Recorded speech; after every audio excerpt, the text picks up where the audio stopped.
Okay, welcome guys, welcome. My name is Gavin. Welcome to this session.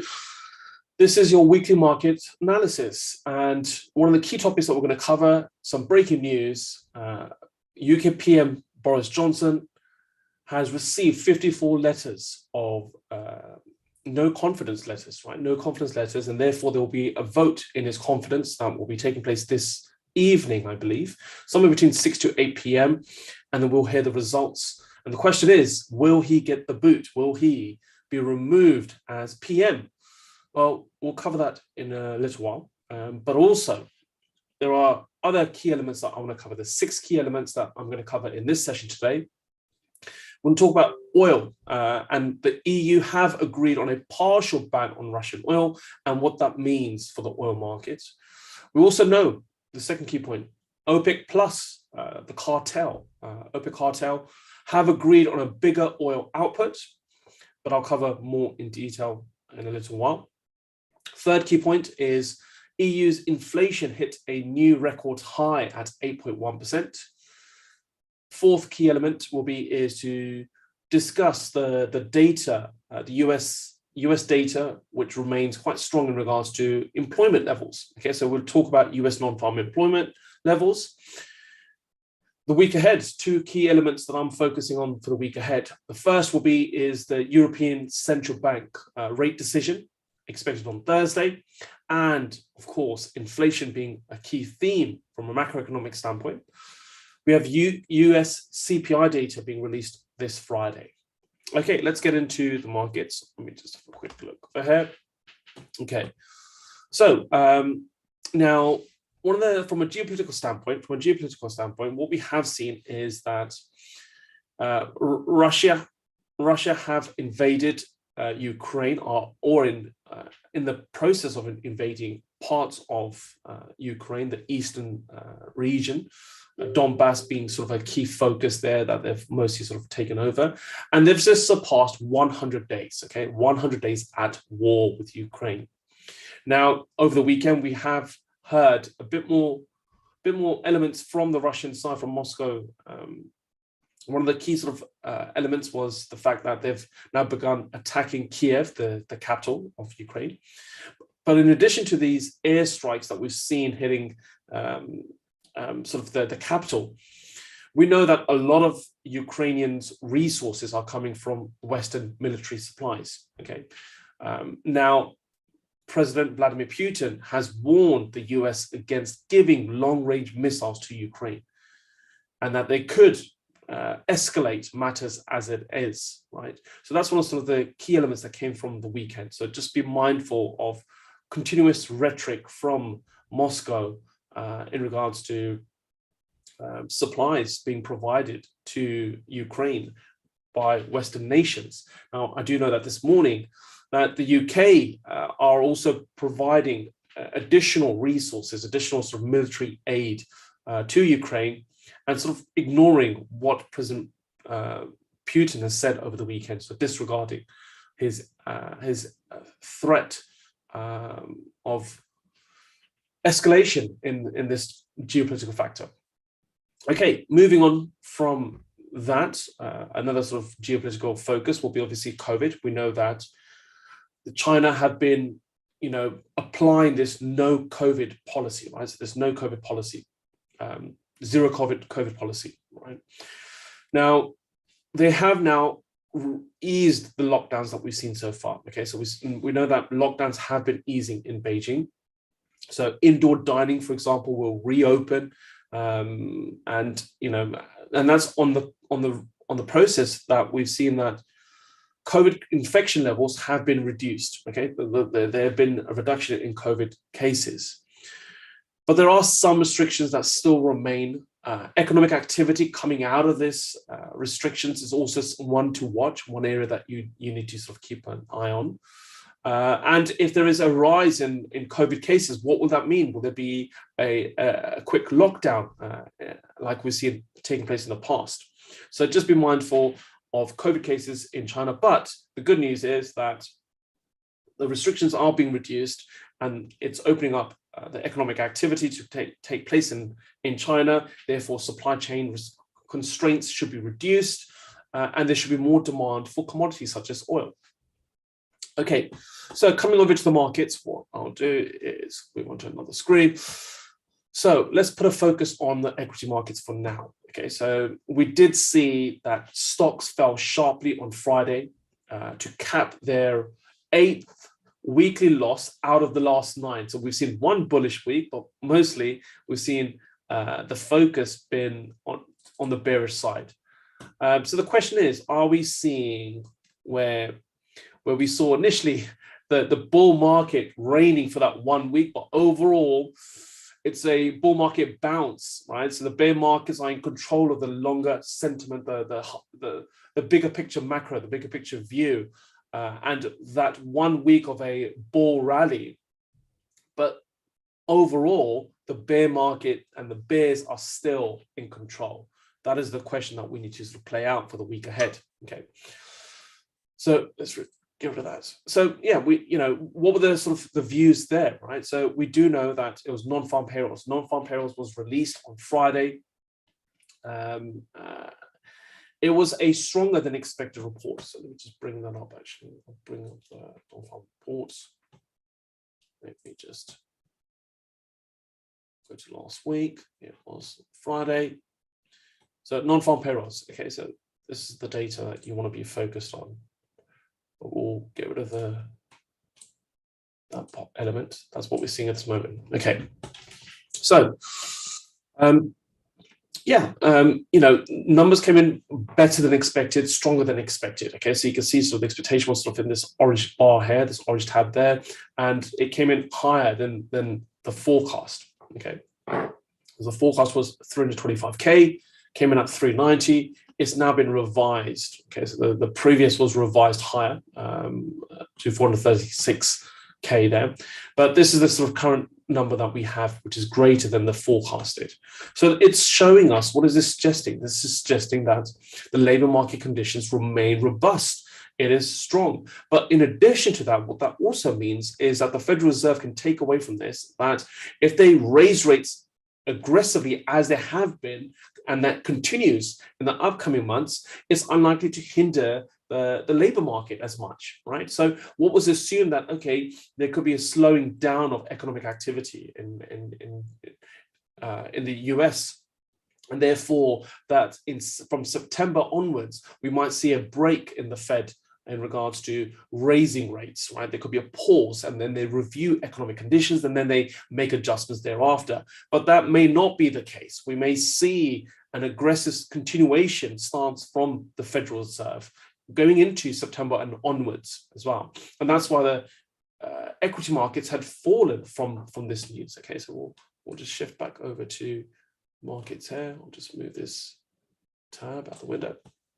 Right, so that's one of sort of the key elements that we could take away from last week's session, and that's why that we posted and we printed a negative week, okay, a negative number from an equity standpoint. Okay, so we know that the benchmark 10-year Treasury yield climbed around the 2.9% mark, and we've just seen large losses coming in the equity markets on the Friday session.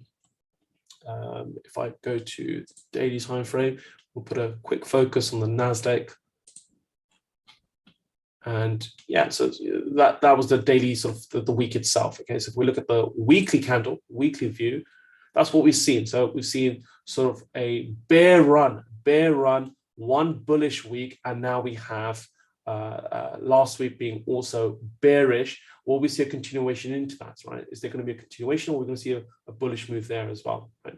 So it is a small bodied candle, a wick to the high, testing those sort of resistance level close enough to the 13,000 figure. But if I switch over to the 4-hour time frame, and that was the selling pressure that we had seen ending the week lower, okay, ending the week in a negative territory, right? Now, what else gave that negative view in the markets? What else brought down that sentiment?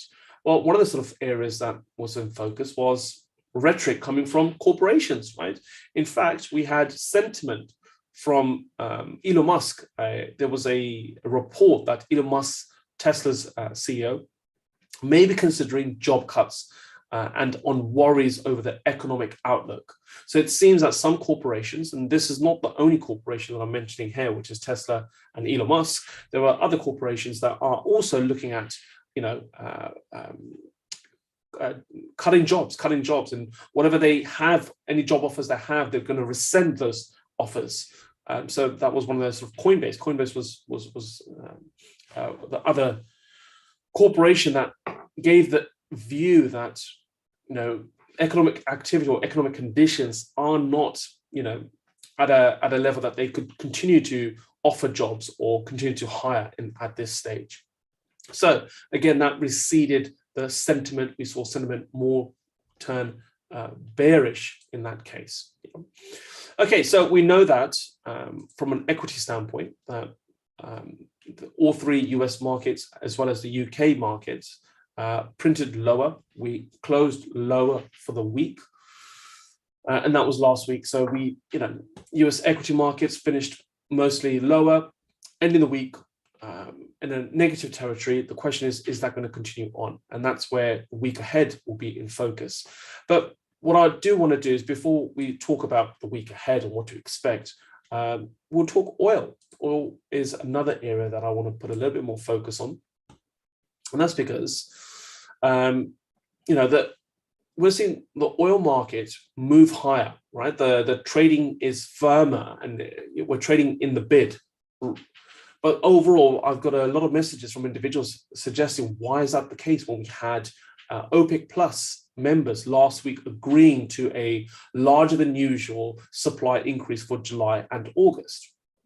Well, it just seems that the market action since this meeting that had occurred last week, market participants are unimpressed. They don't see that as such a hawkish move, such a bullish move. Okay, yes, they're increasing production, but how much of an increase also matters, and it doesn't seem that the amount that they're looking to produce is going to fill in a lot of oil demand that's out there already. But at the same time, there's going to be a glut. There's going to be an oversupply, which should bring down prices. That's not the case. So there is going to be enough oil being produced that maintains some level of demand, but it's not going to be an oversupply, right? Which will bring prices down. Therefore, we can see oil prices still being in the bullish range, still sort of, testing these highs, and we're testing sort of 121 at the moment, right? We surpassed the 120 handle. We've gone on to sort of almost test 122 at the sort of the high end there most recently. But just be mindful, the group, the OPEC Plus cartel really did fail to sort of hit the output targets over the prior months. So there is already still a large amount of demand that's been brought in over the prior months. And this latest sort of, increase is not going to fulfill all the sort of prior demand that's out there. But in addition to that, do remember Beijing, large importer of oil, they are also considering to, as they are reducing their restrictions at this moment, right? So they're easing down from the COVID-related restrictions. There's going to be more demand. That's going to also help the sentiment of the oil price at this moment. Okay, so those are sort of key factors to take away, especially when you're considering the oil markets. We just add someone through. Yeah, cool. So just be mindful that you've got to follow what the sentiment is, and price action is key here. Price action is key. So if you're seeing, for example, that fundamentals come in a specific way, you assume that's bullish for the markets, but then the market actually doesn't make a bullish move or makes a, that you see a bearish move, then you've got to understand that there is a dislocation between the technicals and the fundamentals. And what is that dislocation? You need to understand the sentiment in the markets. The sentiment is what drives price action higher or lower, right? Okay, so moving on. Gold. I don't see much happening in the sort of gold market. I mean, the focus has been obviously non-farm payrolls having more of an impact on the dollar. We saw a bit of dollar strength coming through, and there was a bit of weakness in gold, right? That's the correlation that we're seeing there, the setup there, right? But gold still remains, in a tight range. It's trading somewhere between 1830 through to around 8070 range. Yeah, and we're sort of, hovering around 1850 at the moment. We're testing around 1854 at this point over here. We really need to breach through the 1870 handle, right? So we need to break sort of these highs around 1874, 1875. Once we have that breakthrough, then we know that we're continuing to the upside, continuing a bullish trend.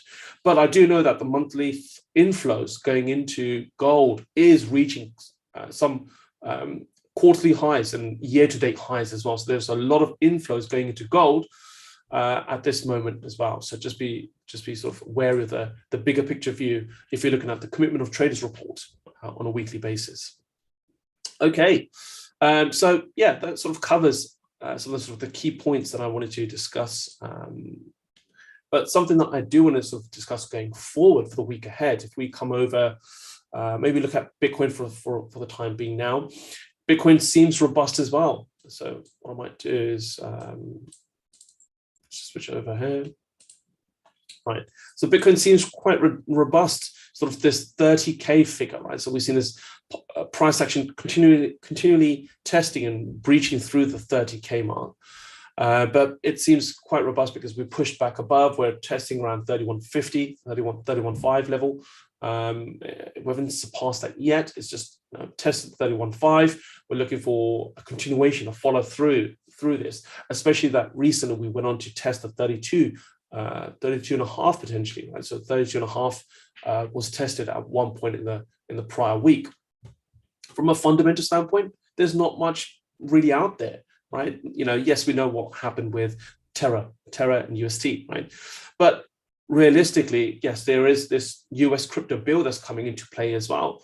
But how much is that sort of going to impact the markets? Not so much, right? We did see a bit of a pullback in the crypto prices, and that was because of Coinbase announcing that they're looking to cut back in regards to their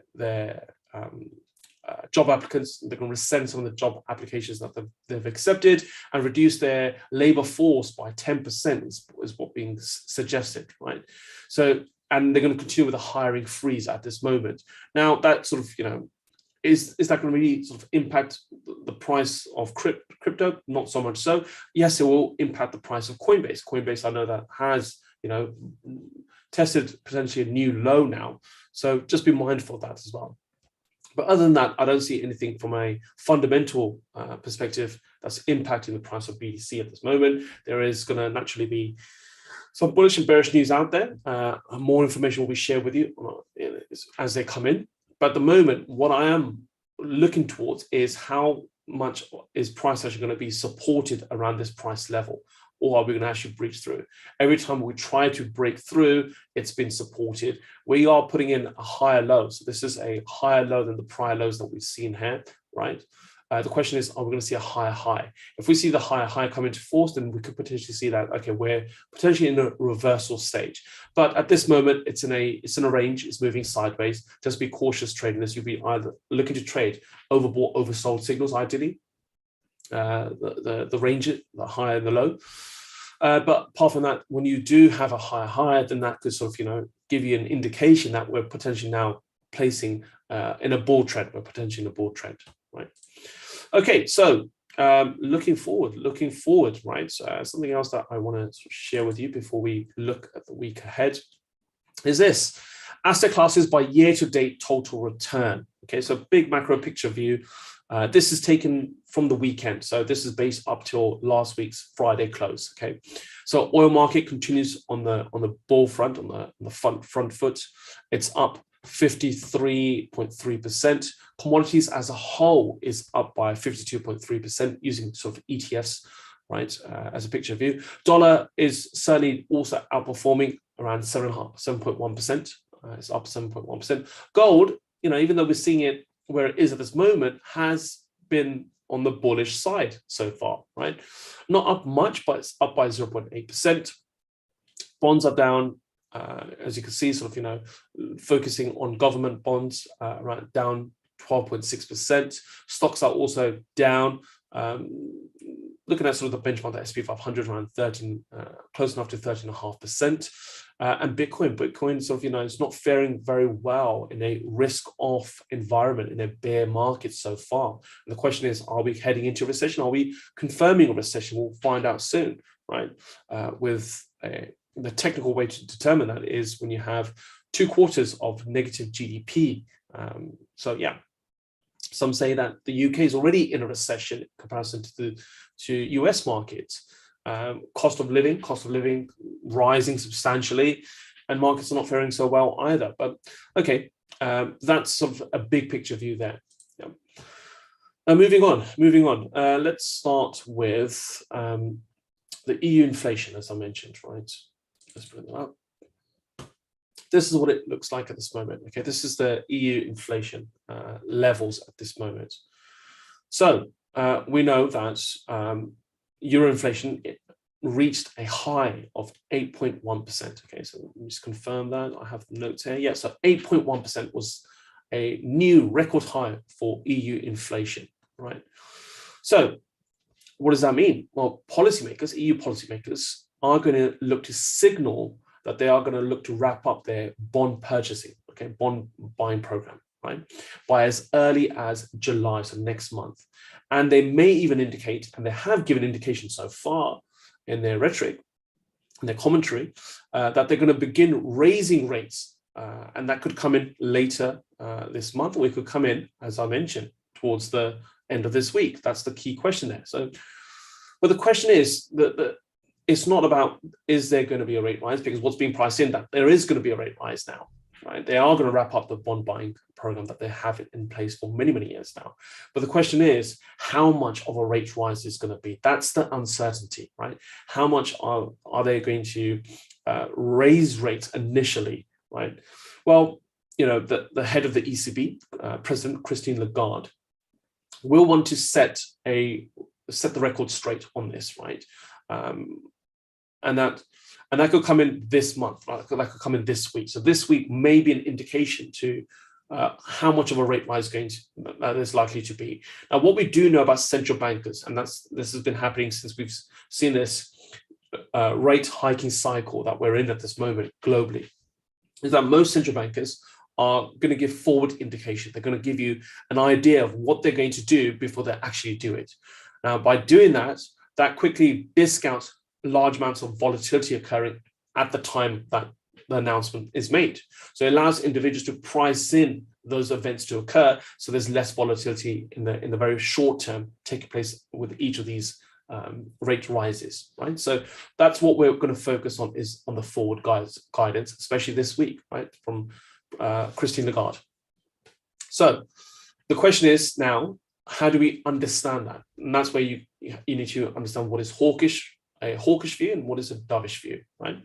So even if we see a hawkish view coming through, it's going to be about how much of that hawkish view is coming through, right? Now, the least hawkish scenario is that the turnaround in policy in such a sort of short time event, right, in this upcoming week, what they could indicate is that they look to raise rates, but at the smallest basis points, and that could be a 25 basis points rise, right? I don't think they will do anything more greater than that amount, right? And that will be seen as the least hawkish. The most hawkish will be, is of course, a greater than 25 basis point rate rise, right? Dovish will be is if they don't raise rates, or they don't indicate that they're likely to raise rates, if they do a U-turn. But we've already seen them do a U-turn to become hawkish, right? So that's the key question. They've been ultimate doves, shall we say, right, all the way through for many, many years, right? We're going back to Mario Draghi days, right? From Mario Draghi through to now Christine Lagarde. So it's going to be, the entire focus is going to be on what the next step is going to be for the ECB in regards to a rate rise, and how much of a rate rise is going to be expected on the cards this week. Okay, so that's where one of the focus is, and you can see inflation is just overrunning, right? It's overshooting. And do remember, most central banks, the mandate for inflation levels should be around 2%. So anything above 2% generally tends to mean that there should be some tightening effect taking place by the central bank, right?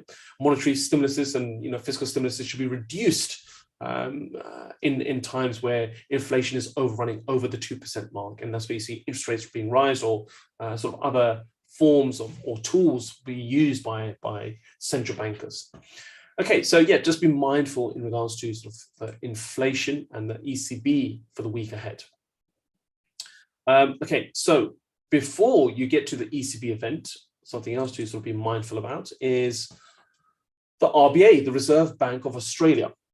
Now, it is widely expected that they will announce a second rate hike. I think it's overnight Tuesday. Now, the rate rise that is expected is 25 basis points, right?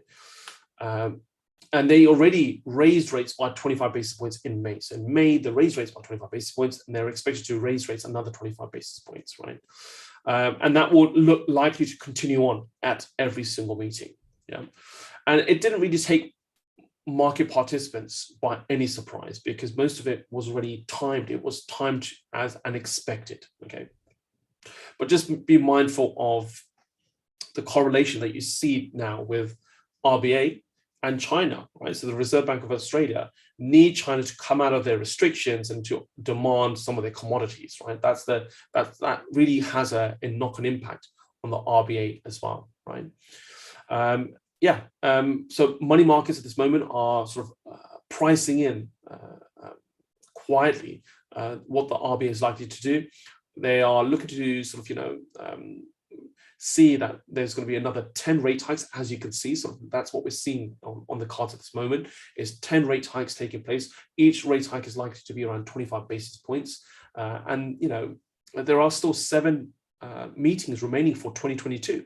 So there are 7 RBA meetings remaining for 2022. So that kind of sort of takes you to sort of the median level around the 3% mark is where they're likely to sort of get to.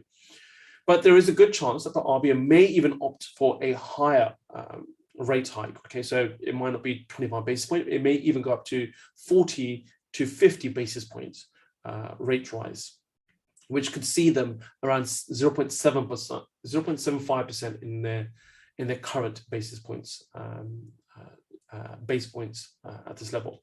So yeah, just be mindful in regards to the Reserve Bank of Australia, especially if you're trading that overnight Tuesday. Yeah, moving on. Now, one of the key focus towards the end of this week on Friday is going to be the inflation levels and inflation reading that's coming from the US. Okay, so the CPI data. Now, what we've seen so far. So this is the point that we've reached these all-time highs. We reached these all-time highs, right? And now the question is, are we seeing a pullback now? Are we seeing, a deceleration in the inflation levels, inflation readings that we've seen in the past? That's what's being priced in at this moment, though. Do note that is what is being priced in at this moment. So if numbers do indeed provide an indication that price pressures are leveling off and inflation is also heading downwards, right, from here on onwards, this is going to have a good impact, right? This is going to have a good impact. This is showing that what the Fed is doing, it's really having an impact. That may even indicate that they may begin pausing their aggressive stance. And again, equity markets could rally on that information as well. But the other side of the coin, should we say, is that the problem here is that even if we believe that inflation levels have peaked, right, that still won't resolve some of the problems that we've seen so far. The first thing is, as I mentioned already, the mandate for inflation is to be around 2%.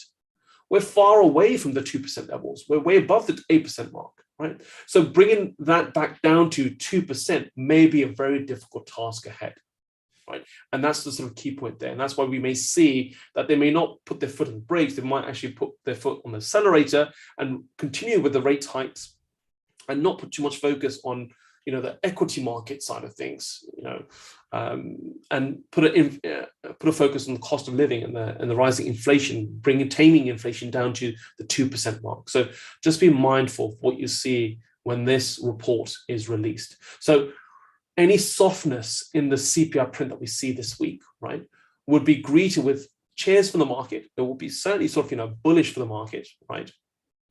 But do note that it's unlikely to sort of solve the structural issues that we've seen that this brings for the Fed, right? And we may not see the Fed ease on their forward guidance in regards to this, right? Okay, so that's sort of another key point there. Okay, and we'll come to sort of the final point, the final topic element of this session, and that is, of course, let me just bring it up. There we are. It was released this morning, I believe, it's somewhere between. It was just before 8 a.m. I believe, just before 8 a.m. It was announced that there has been 54 letters of no confidence handed into the 1922 committee. And so it's gone through to the chairman of the 1922 committee, which has triggered a vote of no confidence now. Right. So if there is, and there is likely going to be this evening, somewhere between 6 p.m. to 8 p.m. UK time, a vote of no confidence. This is where conservative members will go in and put in their vote. Do note there is, I believe, in London, some severe travel issues. There are some severe travel issues due to a strike as well. I'm not sure if that's going to have any impact in regards to this voting, this vote later on today, but there is a vote of no confidence, and there has been a lot of information, right? So some of the sort of key information that I've seen, for example, Keir Starmer heading up the Labour Party, saying this is the demise of Boris Johnson. It's very unlikely he will get a vote of confidence. So yeah, just be mindful of the rhetoric that we're going to hear in regards to this vote of no confidence that's taking place later on today. And any outcomes from this is going to have an impact in the UK sterling market. Okay, sterling is certainly going to be impacted by what we see taking place later on today. And that's it from me, guys. As I mentioned, the focus for the week ahead is going to be in sort of three key areas. The first one happening today is going to be in regards to UK no vote of confidence in the PM. Is there does he win some of the hearts of the Conservative Party members? The second area to focus on is the ECB with the rate decision taking place this week. And the most important part to it is going to be the press conference where we're going to hear from Christine Lagarde and what her forward guidance is going to be. As I mentioned, it's the guidance going forward is what matters the most here. And the third element is, of course, inflation, US CPI print coming in on Friday. Other than that, have a lovely trading week, and I wish you all the best. Take care. Bye-bye.